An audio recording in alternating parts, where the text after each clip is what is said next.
Silver refuses to conform to the usual standards that we see around this time of year, but there's a reason why, and we're going to explore that right now.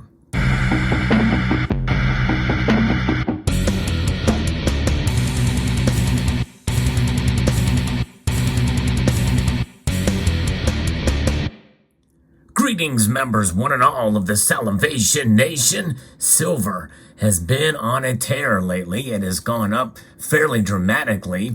And in fact, even just today, it is up again, well over 1%. Silver is now riding at $23.52. That is getting closer to that $24 mark.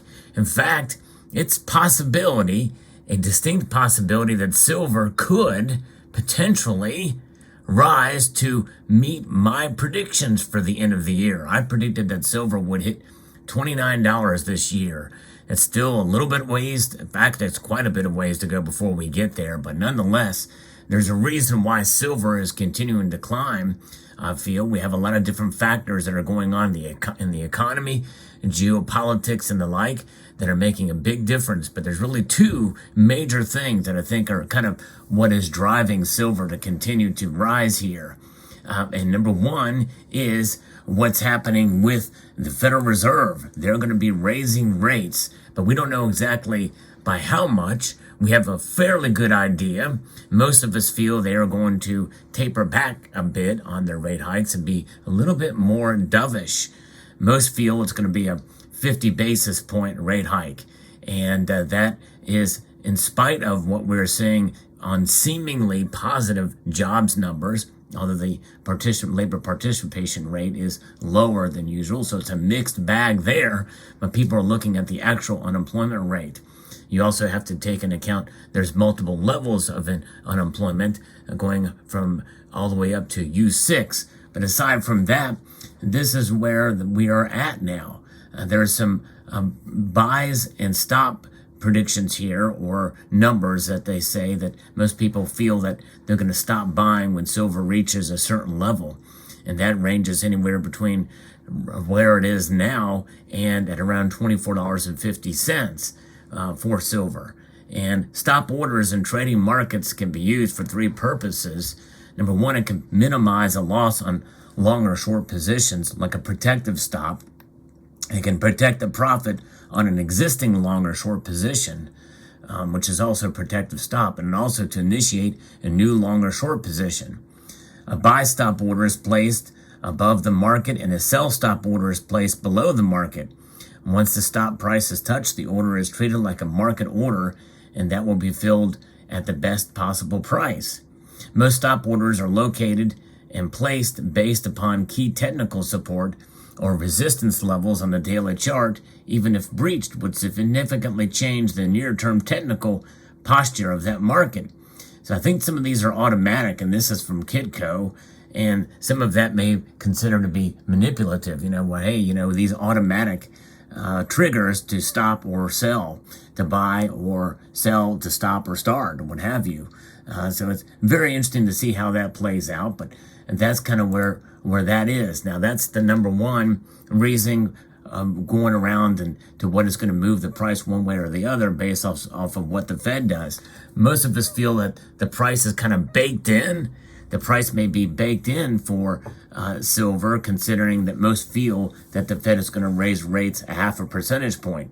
But once the reality hits, that'll be the first time in a couple of cycles that the FOMC meeting will shed more light on the Fed's plans for future rate hikes, and to determine whether or not this 50 basis point rate hike for this month will continue at the same rate. In other words, more 50 basis point rate hikes.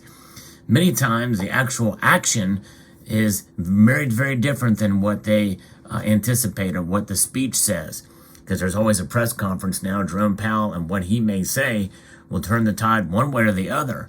Most people feel it'll be good for silver. So I think that's why it's kind of baked in. Although really we won't know until after that hike and after the market reacts to what Jerome Powell says. So that's the first thing. Now, before I go on to the second thing, if you enjoy videos like this, I hope you will consider pressing that thumbs up button and subscribing to the channel. as I do post daily videos talking about the markets and other things and anything and everything related to precious metals. It's just what I do. It's fun. I enjoy it, and I hope you guys enjoy it as well too. The second thing is kind of a factor that we usually would not see at this time of the year. December is a time where typically the markets are more subdued. There's not a lot of activity or action going on in the markets. And silver tends to kind of just hang out, and gold too during this time.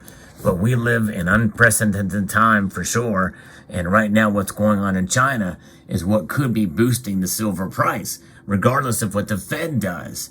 From an article here from Capital.com, China has been announcing the lifting of some zero COVID measures across several districts in Shanghai and Guangzhou as a result of widespread and increasingly violent protest.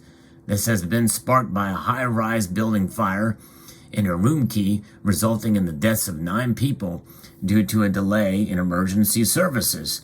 Hong Kong has also announced that it may be doing away with the outdoor mask rule, as well as easing some COVID-19 testing requirements. Shanghai may also stop the requirement for COVID-19 test for dine-in restaurants. On December the 7th, U.S. Treasury yields plunged, and the 10-year Treasury yields dipped below the crucial 3.5% mark, following investors showing renewed interest in bonds. This was sparked by the increased fear of nuclear war after Putin's recent comments about the threat of nuclear warfare increasing.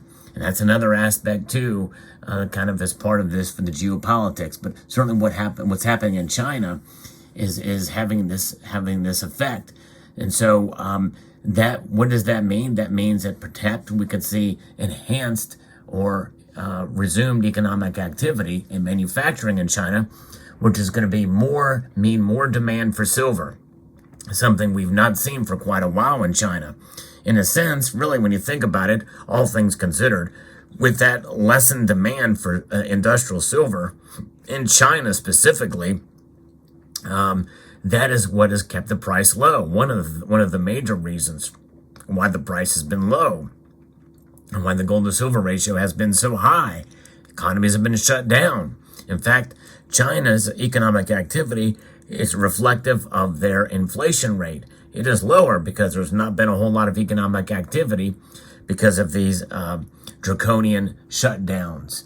So very interesting to see at this late in the year and what's going on with these protests, that opening up the Chinese economy will very well could see the price increase, and we could see $24 within days, and maybe even meet my prediction of $29 before the end of the year if things continue to go as they are. In other words, if they continue to ease these lockdowns and we hear of a factory opening back up and production happening again, or no testing or what have you at some of these facilities where silver is utilized for the manufacturing of goods and services, I think that's going to mean higher silver prices, because we know there's activity happening.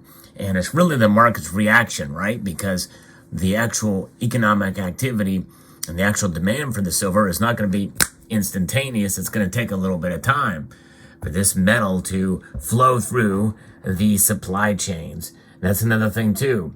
More people working in China, and that occurring there is going to mean more of it happening in other places around as well too. Because as the goods and services come across, we're going to see more demand for more people working in all levels and stairs or links in the supply chain.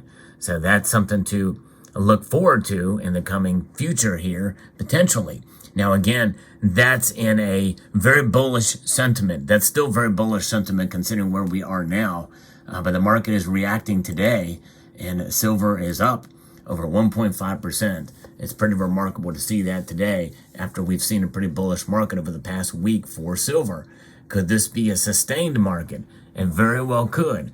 I still think, going against my own confirmation bias or what have you, because I do like to look at both sides of the fence here, and obviously I would like to be right about silver being $29 and be the other half of my prediction coming true for the year, because I made a prediction for gold that did come true earlier in the year, but then it lost ground as the year went on. But for silver, to see silver hit $29 an ounce for the spot price from where we are at now is highly unlikely.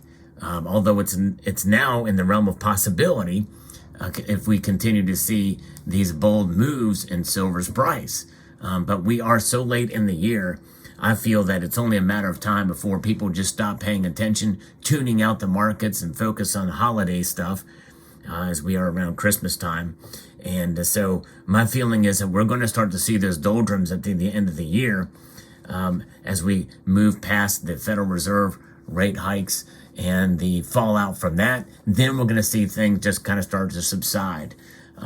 That's my feeling and my prediction now, which means that I will have been wrong about my silver price prediction for 2022. I will be doing a video on my silver price prediction for 2023. But as is always the case, whenever I do these and I talk about where I think the markets are going to go, that's just for entertainment purposes. It's just for fun. I like to talk about it. And that means that you should not base any financial decisions or make any purchases of any silver based off of what I say, because I very well could be wrong. I've been wrong a lot more than I've been right. But nonetheless, I do feel like I have a fairly good sentiment on the markets overall. But anybody who does and who pays attention to the markets and what happens, you know that in reality, no one can really make an accurate prediction. Because of it's just the way that the markets are, the psychology of the markets and all that's entailed in it. The most seasoned financial advisors and investors out there know this. And I'm would not consider myself in that category. Not a financial advisor. But I do love silver and I love gold. And I love the metals so much that I don't let my own biases and my own predictions get in the way of reality.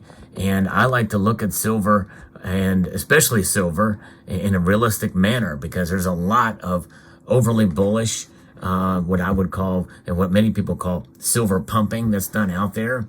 And I think that is actually an argument that actually does more to harm the notion of silver stacking and the notion of silver as a wealth preservation device, and does more to harm it than help the cause. So in reality, it's better to be real about silver than anything else. And that's what I try to do on this channel, and that's what I've been doing or trying to do for all the years that I've been here. So there you go. Let me know what your thoughts are on this topic. I'd like to extend a multitude of gratitude to all of you for taking the time to watch, and to encourage you to please rate, share, comment, and subscribe.